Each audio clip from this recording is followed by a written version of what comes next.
Hər vaxtınız xeyir, dəyərli valideynlər. Bugünkü mövzumuz südüm var idi, birdən-birə kəsildi olacaq. Bu mövzu haqqında daha ətraflı məlumata bizə pediatr və ana süd üzrə məsləhətçi Aysel doktor verəcək. Aysel doktor, bizim müraciətlərimiz adətən belə olur da. Yəni ilk 2 ayımızda südümüz var idi. Ana deyir ki, mənim südüm normal idi, normal gəlirdi hər şey. Son dönəmlərdə hiss edirəm ki, südümün sanki miqdarı mı azalıb, ya uşaq mı tam yaxşı əmmir, bir problem hiss edirəm. Bu problem nə ilə bağlıdır? Necə mübarizə aparsınlar? Nə tövsiyə edərsiniz?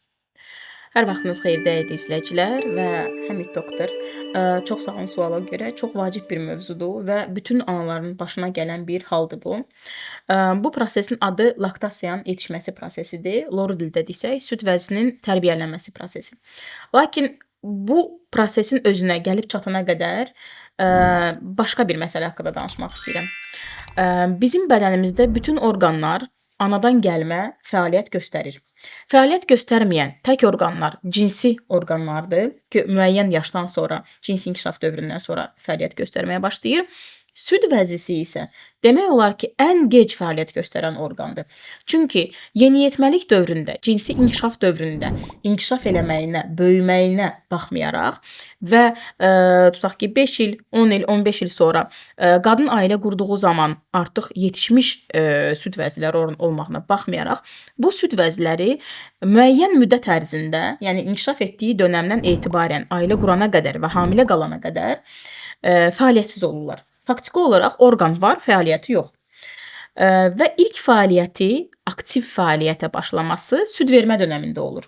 Ondan əvvəl isə süd vəzisində müəyyən dəyişikliklər hamiləlik baş verdikdən sonra başlayır. Yəni 9 ay ərzində ananın bətnində körpənin böyüməsi ilə yanaşı süd vəzisində laktasitlər, yəni süd hüceyrələrinin sayı artır və süd axarların şaxələnməsi də artır. Orqanizm hazırlaşır da. Bəli, orqanizm yavaş-yavaş hazırlaşır.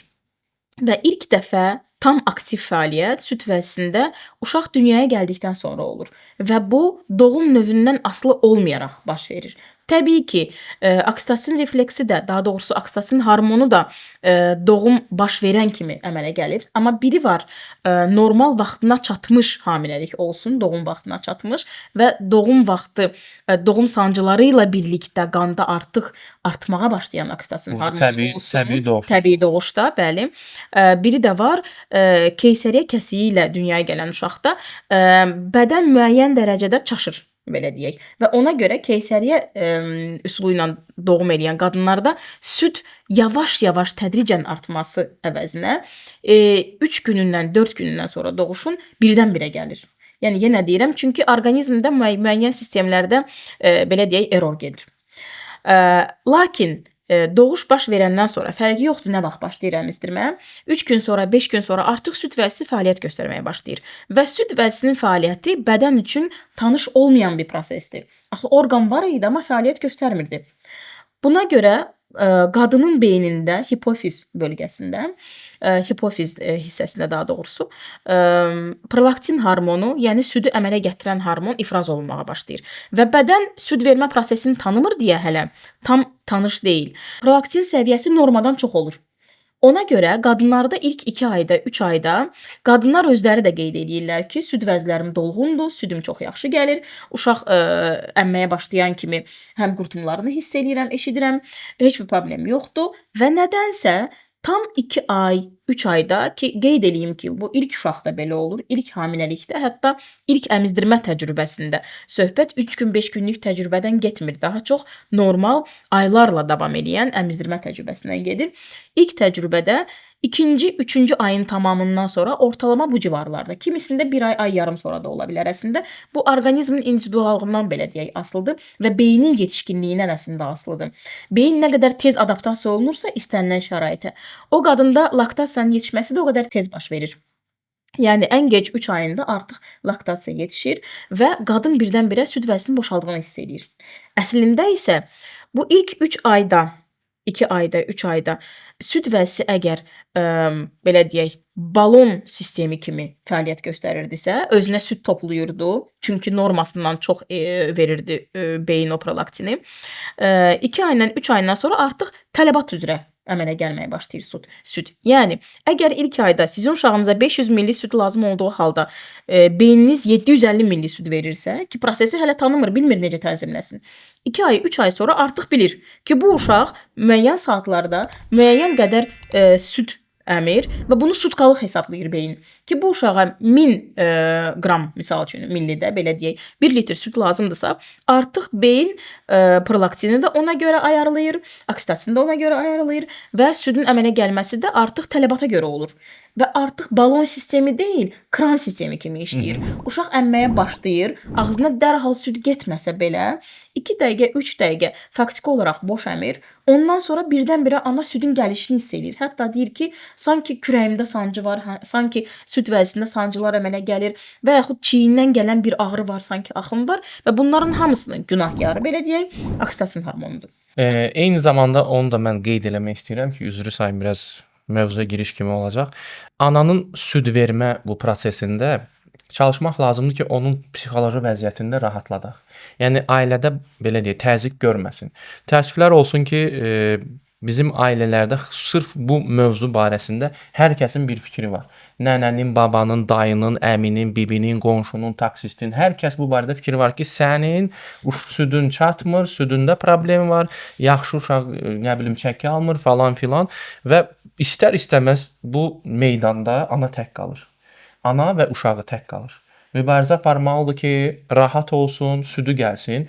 Amma o baskıya da əksər hallarda, yəni təzyiqə də valideynlər dözmürlər. Görsən ki, ilk həmişə bunu valideynlərə vurğulayıram ki, ilk 2-3 ay olacaq, sonra şeyə düşməyin. Yəni panikaya düşməyin. Qırılma nöqtəsində. Orada əgər siz məğlub olsaz, süni qidaya keçəcəksiniz. Təəssüflər olsun ki, əksər valideynlərdə doğrudan da 4-cü, 5-ci aylarda artıq deyir ki, doktor gördüm də alınmır, mümkün deyil. İndi yəni də o evdəki şəraiti də hamı tam ürək açıqlaya bilmir. Amma biz başa düşürük ki, bu insana bu şərait yaradılmayıb.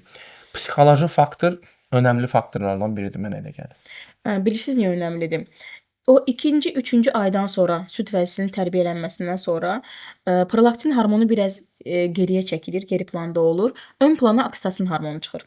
Oksitosin hormonu eyni zamanda sevgi hormonu adlanır, bağlılıq hormonu adlanır. Oksitosin hormonu süd vəzisində süd axarlarının genişlənməsinə və eyni zamanda süd atılımının artmasına, yəni südün gəlişinin sürətinə belə deyək, təzyiqinə təsir edir. Və əgər ana stres keçirirsə, ananın qanında adrenalin hormonu yüksək olur, çox yüksək olur hətta. Yüksəldikcə adrenalin hormonu antagonist olan oksitosin əks təsir göstərir, bəli. Oksitosin hormonu azalmağa başlayır. Yəni nə qədər çoxdursa stres, o qədər çoxdur adrenalin və o qədər azdır oksitosin. Və oksitosin də az olduğu zaman südün ifrazı sürəti azalır. Onsuz da ana laktasiyanın yetişməsinə dövrünə gəlib çatıb və bunun stresini yaşayır bir tərəfdən. Digər tərəfdən həmin dövrdə uşaq müəyyən dərəcədə döşdə narahatlıq göstərməyə başlaya bilər. Çünki əvvəl süd vəzisini götürən kimi gür gələn süd hal-hazırda əmməyə başlayır və boş gəlir 2-3 dəqiqə ərzində. Buna görə mən deyirəm ki, təslim olmamalıdır analar. Mütləq davam eləməlidir və uşaq da bu yeni belə deyək, süd gəlişinə, yeni tipdə gəlişinə belə deyək, alışmalıdır. Mütləq adaptasiya olmalıdır. Çünki ümumiyyətlə süd vəzisinə südün gəlişi periodik olur. Misal üçün laktasiya yetişənə qədər gür gəlir, sonradan zəifləyir. Laktasiya yetişdikdən sonra öncə biraz zəif gəlir, sonra oksitosin hormonu işə salınır, beyinə siqnal gedir deyə və gür gəlməyə başlayır. Ondan sonra yenə zəifləyir. Əgər uşaq yanaşı olaraq heç bir vasitədən bəslənmirsə, yəni əmzik vermirsinizsə, boş əmzikdən söhbət gedir və əmzikli şüşədən heç bir qidanı, sağılmış südü belə vermirsinizsə, laktasiyanın yetişməsi dövrünü daha rahat keçirəcək. Və analar da ona görə bu cür analar demək olar ki, hiss eləmirlər. Tək hiss etdikləri süd vəzisinin boşalması olur, yumşalması olur. Və əgər uşaq normal əmməyə davam edirsə, ana deyir ki, bəli, süd vəzim yumşaqdır. Əvvəlki kimi dolmur. Hətta 5 saat, 6 saat fasilə verməliyəm ki, dolsun. Bu yanlış yanaşmadır. Dolmamalıdır da. Yəni bunu gözləməməlisiniz. Çünki tələbat təklif tələb sistemi üzrə əmələ gəlir süd. Və əgər siz əmizdirmələri azaltsanız, eyni zamanda beyinə gedən siqnalı da azaltmış Ki olacaqsınız. lazım deyil buna Bəli. qədər süd. Çünki süd vəsidə orqandır. Tələbat varsa, necə ki misal üçün biz karbohidrat qəbul ediriksə, avtomatik olaraq mədə altı vəzisindən insulin ifraz olunmağa başlayır. Normalda insulin bizdə o qədər olmamalıdır qanda. Yalnız karbohidrat qəbul edikdə olmalıdır. Eyni zamanda da süd vəsində eyni proseslər olur. Tələbat varsa südə, uşaq əmməyə başlayırsa, süd vəsi süd verir, beyinə siqnal daha çox gedir deyə. Tələbat yoxdursa, aralıqları çox qoymağa başlayırıqsa ki, süd vəsidə olsun, təbii ki, süd də getdikcə azalacaq. Ən sonda onu demək istəyirik ki, yəni belə deyək də, əgər bir ana süd verməyə cəhd göstərirsə, çalışır ki, uşağını ana südü ilə böyütsün, bu anaya dəstək olmaq lazımdır. Hər bir kəsin borcudur ki, o anaya şərait yaratsın ki, bu ana rahat olsun. Doktor, belə deyək də, ən son mesajınız süd verən analara nədir? 3-cü, 2-ci ayında süd azaldı, tamammı, devamlı Türklərin? Analara mütləq şəkildə, mütləq qaydada tövsiyəm odur ki, əgər süd vəzninizdə yumşalma hiss eləyirsinizsə və uşağınızın doymadığını düşünürsünüzsə, həmin an həkimə müraciət edin və uşağın çəkisini yoxlatdırın və təxminən 2 həftə, 3 həftə, ən çox 1 ay sonra təkrar müraciət edin və normal əmizdirməyə davam elədiyiniz təqdirdə təkrar müraciət edin həkimə və artımına baxın.